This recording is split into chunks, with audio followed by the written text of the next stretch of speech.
भक्तों, आज हम लक्ष्मण की पत्नी उर्मिला की कथा के बारे में बताएंगे कि लक्ष्मण की पत्नी ने 14 वर्ष तक क्यों नहीं रोई थी। तो आइए चलते हैं सीधे अपने वीडियो पर।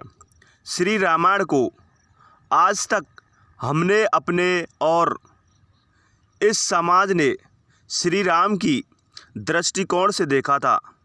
लक्ष्मण को देखा, देवी सीता को जाना, हनुमान के भक्ति भाव को जाना, रावण के ज्ञान को पहचाना, लेकिन कभी यह नहीं ध्यान दिया कि इस रामायण में अगर कोई सबसे अधिक उपेक्षित और अनदेखा पात्र था तो वह थी लक्ष्मण की पत्नी और जनक नंदिनी सीता की अनुजा उर्मिला।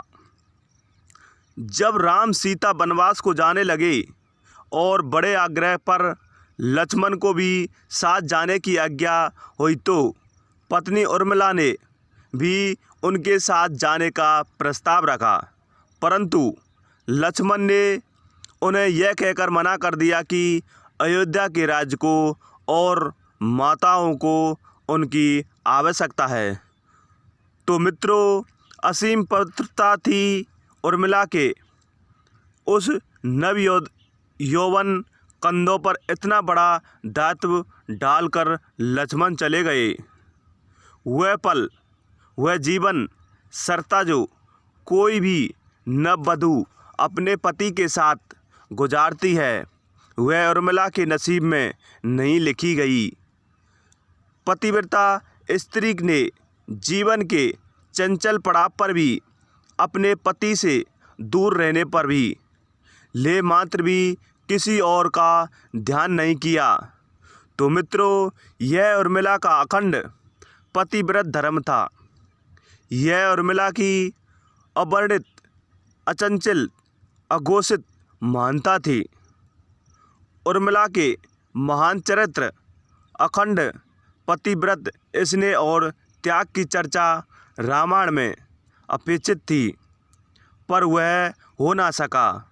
तो भक्तों, सबसे विकट क्षणों में भी उर्मिला आंसू ना बहा सकी, क्योंकि उनके पति लक्ष्मण ने उनसे एक और वचन लिया था कि वह कभी आंसू ना बहाएगी, क्योंकि अगर वह अपने दुख में डूबी रहेगी तो परिजनों का ख्याल नहीं रख पाएगी।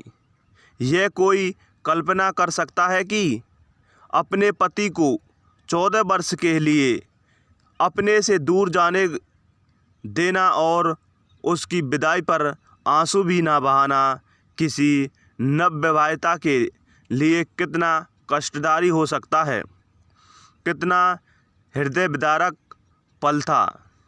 वह जब परम पूजनीय महाराज दशरथ स्वर्ग सिधार गए, पर वचन के सम्मान रखने के लिए उर्मिला तब भी न रोई।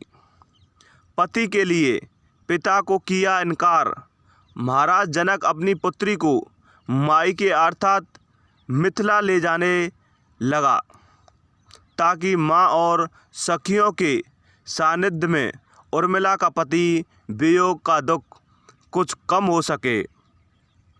परंतु उर्मिला ने मिथिला जाने से सादर इनकार कर दिया, यह कहते हुए कि अब पति के परिजनों के साथ रहना और दुख में उनका साथ न छोड़ना ही अब उसका धर्म है। तो भक्तों, 14 वर्ष तक सोती रही। बहुत से लोग इस बात से परिचित हैं कि अपने वनवास के दौरान भाई और भाभी की सेवा करने के लिए लक्ष्मण पूरे 14 साल तक नहीं सोए थे। उनके स्थान पर उनकी पत्नी उर्मिला दिन और रात सोती रही।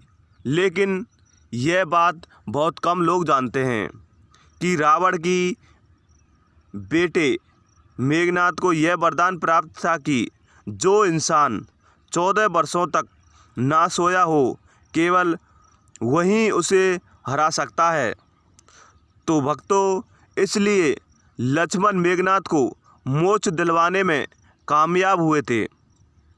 रावण के अंत और 14 वर्ष के वनवास के पश्चात जब राम, सीता और लक्ष्मण वापस अयोध्या लौटे तब वहाँ राम के राज तिलक के समय लक्ष्मण ज़ोर ज़ोर से हंसने लगे। सभी को यह बात बेहद आश्चर्यजनक लगी कि क्या लक्ष्मण किसी का मजाक उड़ा रहे हैं।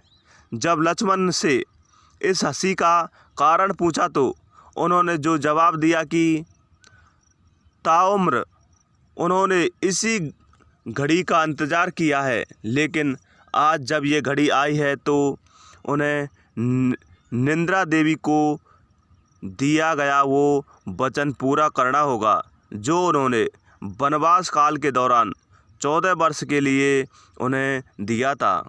तो भक्तों, मित्रों ने नहीं देखा भगवान राम का राज तिलक। दरअसल निंद्रा ने उनसे कहा था कि वह 14 वर्ष के लिए उन्हें परेशान नहीं करेगी और उनकी उर्मिला पत्नी उनके स्थान पर सोएगी। निंद्रा देवी ने उनकी यह बात एक शर्त पर मानी थी कि जैसे ही वे अयोध्या लौटेंगे उर्मिला की नींद टूट जाएगी और उन्हें सोना होगा। लक्ष्मण इस बात पर हंस रहे थे कि अब उन्हें सोना होगा और वह राम का राज तिलक नहीं देख पाएंगे। उनके स्थान पर उर्मिला ने यह रस्म देखी थी।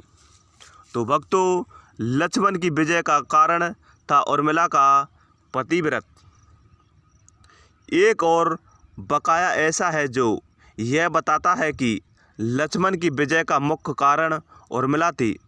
मेघनाद के वध के बाद उनका शव राम जी के खेमे था। मेघनाद की पत्नी सुलोचना उसे लेने आई थी। पति का छिन्न शीश देखते ही सुलोचना का हृदय अत्यधिक द्रविड़ हो गया। उसकी आंखें बरसने लगीं। रोते रोते उसने पास खड़े लक्ष्मण की ओर देखा और कहा, सुमित्रा नंदन, तुम भूलकर भी गर्व मत करना कि मेघनाद का वध मैंने किया है। मेघनाद को धराशायी करने की शक्ति विश्व में किसी के पास नहीं थी। यह तो पतिव्रता नारियों का भाग्य था। अब आप सोच में पड़ जाएंगे होंगे कि निंद्रा देवी के प्रभाव में आकर अगर उर्मिला 14 साल तक सोती रही तो सास और अन्य परिजनों की सेवा करने का लक्ष्मण को किया वादा उन्होंने कैसे पूरा किया। तो दोस्तों, तो उत्तर यह है कि सीता माता ने अपना एक वरदान उर्मिला को दे दिया था। उस वरदान के अनुसार उर्मिला एक साथ 3 कार्य कर सकती है। तो मित्रों, हमारी यह वीडियो आपको पसंद आई तो कृपया लाइक, शेयर, कमेंट करें और अगर आपने हमारे इस चैनल को सब्सक्राइब नहीं किया है तो कृपया करके सब्सक्राइब कर दें। धन्यवाद। जय हिंद।